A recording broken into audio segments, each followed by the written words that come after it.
Акжол Махмудов, Жоламан, Айсулу, Мээрим, игілігі жөн жетті дейсің. Бұл қачанқы балдар қыздар. Карьерасын баштап отқаннан бері білем. Жеңілішкен, аябай көп жеңілішкен. Шевченко болған жоқты Тайландтан бірдеме жеңіп келчеле, Қазақстандан, Россиядан оқыған адамдары жоқ әлі, азыр бардығы таниды. Таштаған жоқ. Баштағандар толтырады. Таштабағандар аз үшін істеп қойғылы. Мен Япон керемет сыр деген кітебім бар. Осы жерде Коляскадағы қара поезд деген, қара құрдың есі деген жері бар да. Хитоцибаши деген университет бар, ошол Коби университетіне келді. Делегация келді, айкидо. Мен айкидоға қатысат елем. Ошондо коляска бір қыз келді. Кейін формасын кийсе қара құрдың есі екен. Мен айттым, қантип бұл машықты көрсе коляскада отырып теле қара құр болған жоқ таштап аптыр. Мен мұрда ойлетілем, қара құрдың есі черный поезд десе бір 7-8 адамды жалғыз жаншып қойған бүреді. Анда емес. Черный поездтерді деле ұрып қой тұрғандар толтыра. Алар баштап бирок таштабагандар экен. Программасы бар. Мынча уақыттан кейін бұл экзамен тапшырасың, мындай сыноо бар. Техникаңды текшерет, катаңды текшерет. Анан кейін бушидо деп коет, ал жагын текшерет, ушинтип кете берет. Анан Зуки Генамарай деген каратэда бар го. Анан кийинкисинен өтөсүң, ошентип отуруп көк курдун ээси болосуң, жашыл курдун, кызыл курдун, сары курдун ушинтип кете берет да. Сары курдан башталат өзү, кызыл кур, көк кур, анан эң аягында күрөң кур. Таштабаган адамдардын бардыгы черный поезд болот экен. Бул бирөөнү жеңип, бирөөнүн мойнун кайрып эмес экен. Ким таштабаса аягында сөзсүз черный поезд болот экен. Бизде Кыргызстанда эгерде балдар ошондой машыкса, номер 1 спорт державасы биз болмокпуз. Мен Японияда жүрдүм, биздегидей күчтүү балдар жок, арык балдар. Алар бир тармакты тандайт дагы майын чыгарат, аягына чейин чыгышат ошолор. Бизде балдардын бардыгы биринчи бар эмес болсо да көпчүлүк ошондой да. Күтүрөгөн бойдон бокска кетет. Биринчи күнү 100 адам, экинчи күнү 50 калат.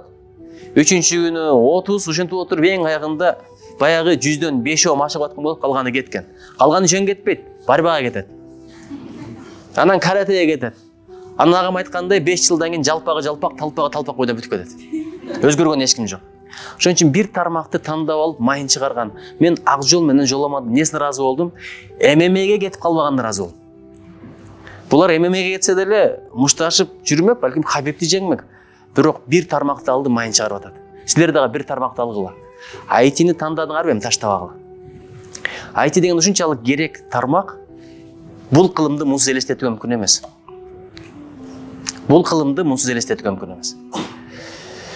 Ошого балдарым, туруктуу бол деши оңой, психологиялык туруктуулук бар. Дененин туруктуулугу бар. Айтат го, жаратканга эң жакшы дейт, жаккан нерсе дейт. Кыйынчылыкка чыдаган дене ошол туруктуулук жөнүндө айтып атат. Жаратканга шүгүр кылган жүрөк.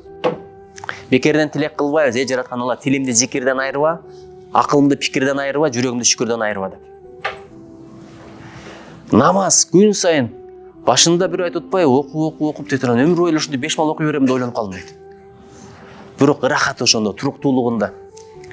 Айтабыз го мен жүрөгүм таза, адамгерчиликтүүмүн, мага кереги жок, намаздын, ибадаттын. Бул мындай нерсе да. Атаң бирдикеге буйруса, аны кылып кой, муну кылып кой десе, ата жүрөгүм таза, мен сизди сыйлайм, бирок айтканымды кылбайм деген эле сөз. Жараткандын буйругун аткарбай туруп кантип жүрөгүңдү тазалайсың? Ибадат болбосо, тобо болбосо, шүгүр болбосо, дуа болбосо кантип жүрөгүң тазаланат? Самындап колду бетти жууп койсоң болот. Бирок жүрөктү антип жууй албайсың. Жүрөктү жууй турган жолдор башка. Мына орозо ошондой жүрөктү жууй тургандай. Жүрөктүн орозосу башка, денеңдин орозосу башка. Эртеден кечке тамак жебей жүрүп эле ойлоп атасың, мен кыйратып атам. Жок. Жүрөгүң орозо тутуп атабы? Кептин бар ошондо. Кектен, жектен тазаланып атабы?